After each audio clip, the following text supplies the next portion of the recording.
চলতরিৎ চ্যাপ্টারের আরেকটি গুরুত্বপূর্ণ প্রশ্ন এখানে কি বলেছে দেখি। বলেছে একটি পরিবাহীর রোধ 5 ওহম এর প্রবাহ মাত্রা 3 অ্যাম্পিয়ার থেকে বেড়ে 8 অ্যাম্পিয়ার হলে প্রান্তীয় বিভব প্রভেদের কি পরিবর্তন হবে।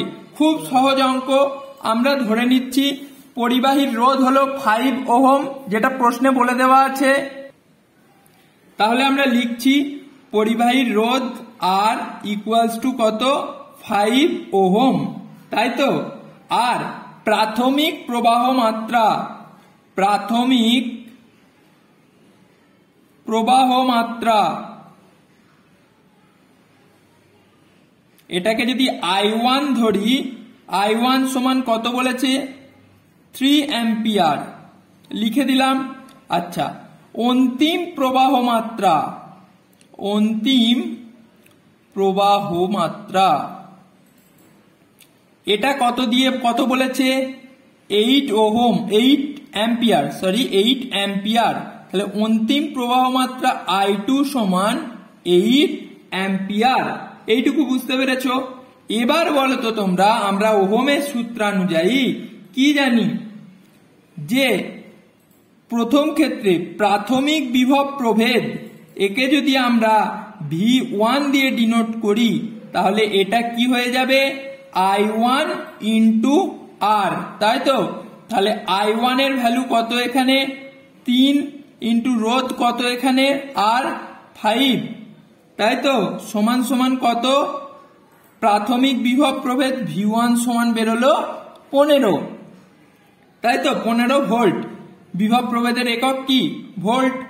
এবার অন্তিম বিভব প্রভেদ V2 দ্বারা যদি ডিনোট করি তাহলে ওহমের সূত্রানুযায়ী আমরা কি জানি, IR, তার মানে এখানে I2 ইন্টু R। তাহলে I2 এর ভ্যালু এখানে কত বলে দিয়েছে, 8 অ্যাম্পিয়ার, ইন্টু এই রোধ এখানে কত বলেছে, 5, তার মানে অন্তিম বিভব প্রভেদ আমরা কত পেলাম, 40 ভোল্ট। এবার বলেছে বিভব প্রভেদের পরিবর্তন কত হবে, প্রান্তীয় বিভব প্রভেদের। তোমরা লিখে দেবে প্রান্তীয় বিভব প্রভেদের পরিবর্তন, বিভব প্রভেদের পরিবর্তন। এই ধরনের ক্যালকুলেটিভ প্রশ্নগুলো তোমাদের কি উপকার হচ্ছে, তোমাদের কি মনে হচ্ছে অবশ্যই কমেন্ট বক্সে কমেন্ট করে জানাও, তবে তো আমি এই ধরনের আরো অঙ্ক করার উৎসাহ পাবো। চলো দেখে নিই। তাহলে প্রান্তীয় বিভব প্রভেদের পরিবর্তন, এই অন্তিম যে বিভব প্রভেদ সেটা থেকে আমরা প্রাথমিক বিভব প্রভেদটা বাদ দেবো। তাহলে 40 বিয়োগ 15 ভোল্ট সমান সমান 25 ভোল্ট। তাহলে প্রান্তীয় বিভব প্রভেদের কি পরিবর্তন হবে, তোমরা লিখে দেবে লাস্টে প্রান্তীয় বিভব প্রভেদ 25 ভোল্ট বৃদ্ধি পাবে। আশা করি বুঝতে পেরেছো।